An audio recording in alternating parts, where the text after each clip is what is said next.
We've come to this university garden to tell you about the coming journey to Teotihuacan, the fire initiation ceremony. So come with us. So the more we walk on this path, the more we realize the importance of documenting and explaining and sharing everything that we can about this journey. I was a little reticent about sharing this openly, about doing so much of this documentation work, but now I understand the importance of it and the need to communicate and to reach out and to use this medium as a way to gather, because we have this mission of gathering. We want to make a great gathering, so everything's about a gathering. We need to gather as a humanity. We need to come together and solve the problem that all humanity has, that the earth has, our demons, the great shadow, that energy that doesn't allow us to evolve, that has been blocking our evolution for so many thousands of years maybe. That energy we need to overcome. We need to win the battle.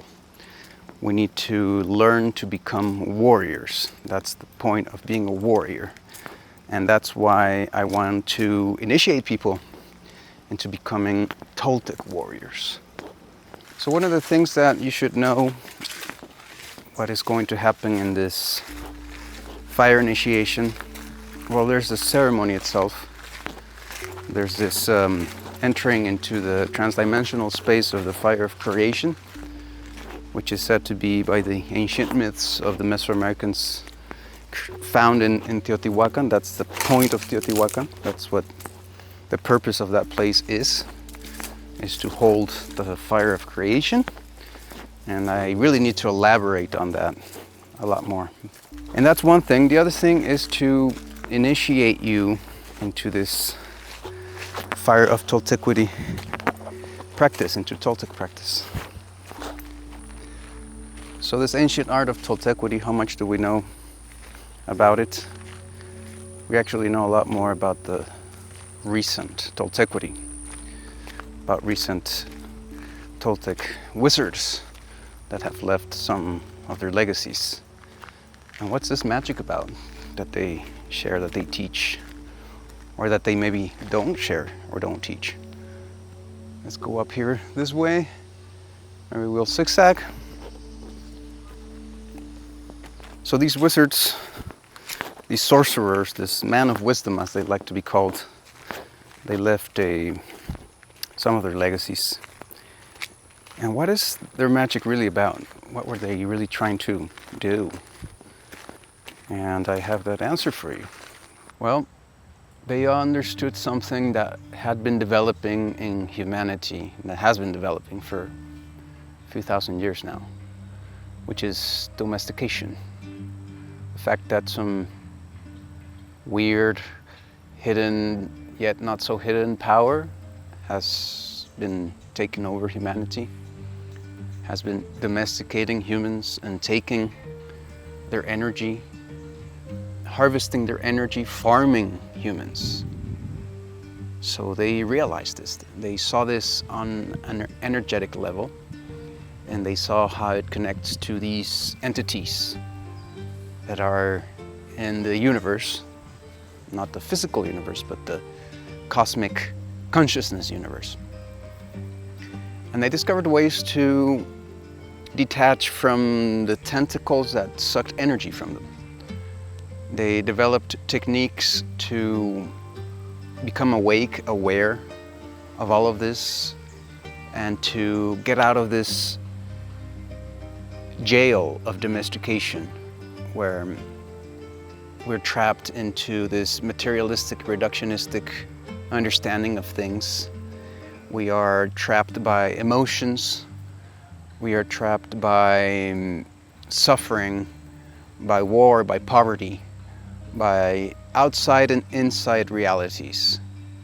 Domestication occurs in both outside and the inside.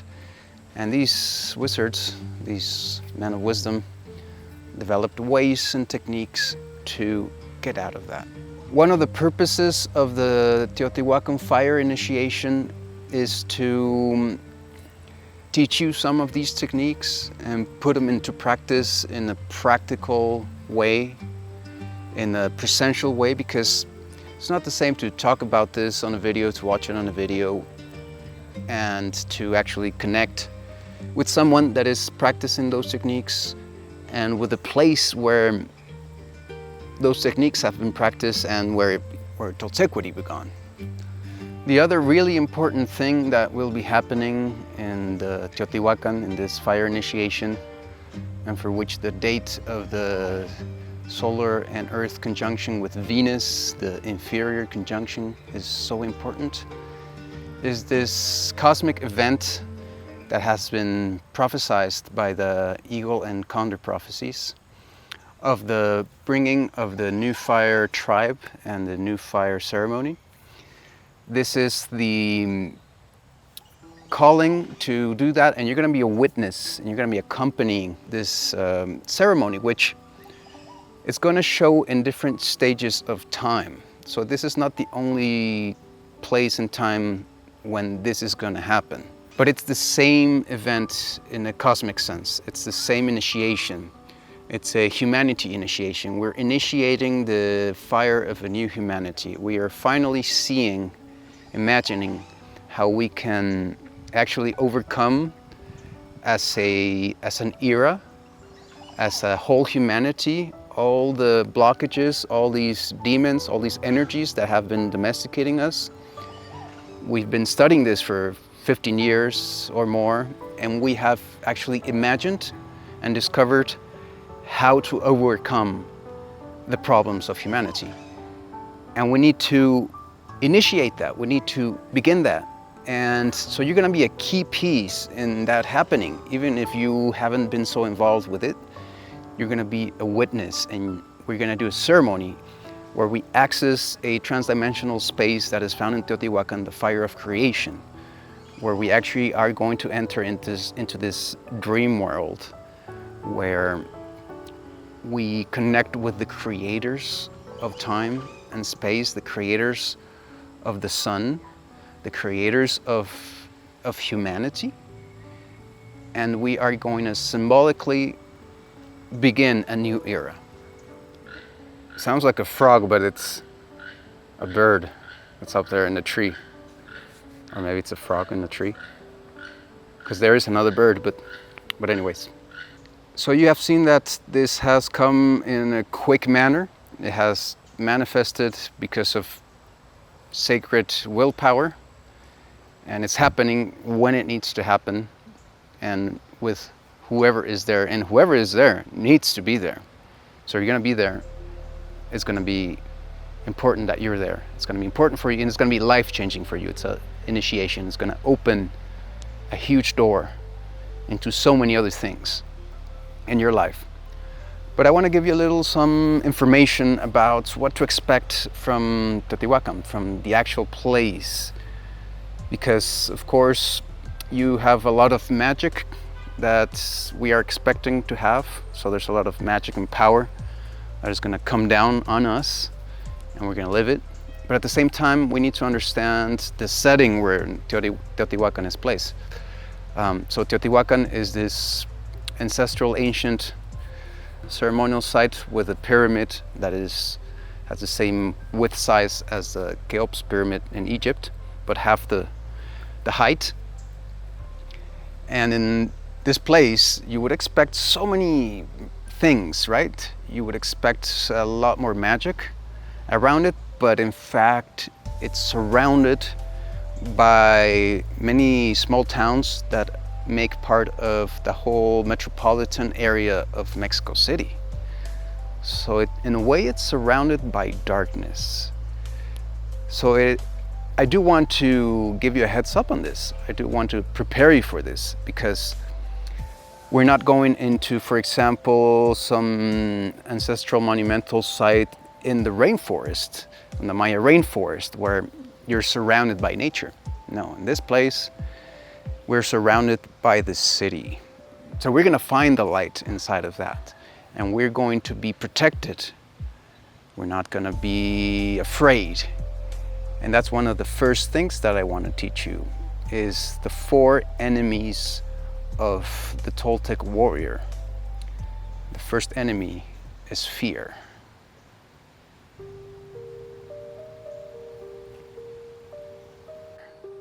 How does fear become from being an enemy into becoming a friend, a gateway into transformation? First, we have to realize what our fears are. First, we fear the darkness that is inside of us, what we might actually like and want and don't want to face that. We fear being rejected by others. We fear being alone. We fear change. We fear the unknown, and we fear pain, amongst many other things. So we approach this therapeutically, and then we find actual physical fears that we might have. For example, fearing water, or fearing heights, fearing animals, fearing spiders.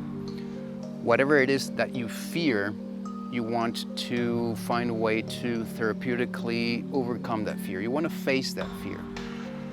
And in that therapy, in that practice, you learn to face your fears. You learn to overcome your fears. And when you overcome your fears, then you get rid of these layers that block energy, wisdom, and cosmic consciousness coming into you. You expand your being. You become a lot more powerful. You empower yourself. You become powerful. So that's why fear becomes a gateway for Toltec practitioners and warriors, because it allows us to detect what we need to face, what we need to grow on. And if we're not willing to do that, if we're not willing to cross that first gate, to face that first enemy, then we won't get anywhere into Toltec practice. So that's the first thing you need to know, that you need to be ready to face fear. So speaking about fear, well, that's an easy thing to do. Anyone can go around and preach about being fearless and overcoming fear. So how do we really overcome fear? Well, there's lots of things to do. One of those things is maybe sharing. And so this is going to be this exercise of sharing for me. Because once this journey got settled, once you made the reservations, I suddenly realized, oh man, this is happening. What's happening? Oh man, I'm responsible for all of these things. What can go wrong? I had a hard time going to sleep that night. Going down into a cave inside of the pyramids, beneath the pyramids, next to the pyramids. Isn't that a scary thing to do? What kinds of spirits, what kind of energies can come? Who am I to be doing this? So I had those fears. I myself went through that. And how did I overcome it? Well, they weren't taking over me. I allowed myself to feel those energies, to feel those fears. And maybe you're going to teach me something about this, because I'm amazed at how brave you guys are, having chosen to come here and do this with me, because it's no superficial thing. So in that exercise, I found a way to soothe myself, to tell myself, okay, so let's give this information, let's share this, let's prepare ourselves, let's get prepared, let's shine light into this. And that's where the mind comes in. So the fear is like an emotional thing that we need to allow ourselves to feel, because if we reject it, then we are not really overcoming the fear, we're just putting it aside. So we want to allow it in, we really want to face it, take a look at what it's trying to tell you, because it's trying to tell you things. Hey, you're gonna be responsible to be inside of this cave doing this ritual. That's a lot of responsibility. Maybe not many things can go actually wrong, but it's still very scary. It's a very night underground situation, right? How can if I need to be not scared because I need to be soothing to you, I need to be the assurance, I need to be the light in this ceremony. So what can help us bring light into this darkness, this cave, is information. So this is important information, important preparation for this. All of the pyramids, or many of them, at least the ones in Teotihuacan, the large ones, have a cave underneath them. So it's all like the area has this ancient lava flow, basalt lava flow, and in this lava flow there were some small superficial caves that were created around the area. So there were a lot of natural caves there already, and they chose to build this monumental site on top of this area that had little caves. And those caves were already the place where, even before the pyramids were built, the people had this connection with the earth, with the deep earth and with the deep space of creation. So it was this place like coming into the womb of Mother Earth. And even as we go back in time, the caves and the wombs and the mountains themselves are more important and bigger of a temple and more ancient of a temple than the actual temples, the actual pyramids. So this is really magical because you have the cave and you have a pyramid on top of the cave. So the energies there are extremely powerful. And they found mercury, for example, in one of those caves underneath the Pyramid of the Sun. Liquid mercury. How do you explain that? What can you conclude from that? They don't know. They have no idea. So our cave is not the cave underneath the Pyramid of the Sun. I wish we could go in there. I tried actually. I actually contacted an archaeologist. There's no current excavation or exploration of any of the caves. So that cave is off limits for now, but I did find this one cave really close to the pyramids, and that apparently it was used by the Teotihuacan people too, as a place of rituality, worship, etc. In this space, the energies, the spirits, whatever you think that can give you fear, it becomes small, it becomes little. We are the creators. We are the light that shines on earth. We are the brightest beings on this planet. We have ourselves, we're full of love, and we're going to be open to just loving. Whatever bad or dark energy comes, it can easily be healed by just loving, by just giving it love. Don't be afraid to love an entity, a being that is in pain, that is in need. But beyond that, we're gonna be accessing this space of creation, this space that is not there in time and space. It's just in its unique place in the universe. And that cave is just a medium to get there. And in that space, I don't know if I'm afraid. I'm afraid that I'm not big enough to be there. And that's a stupid fear to have.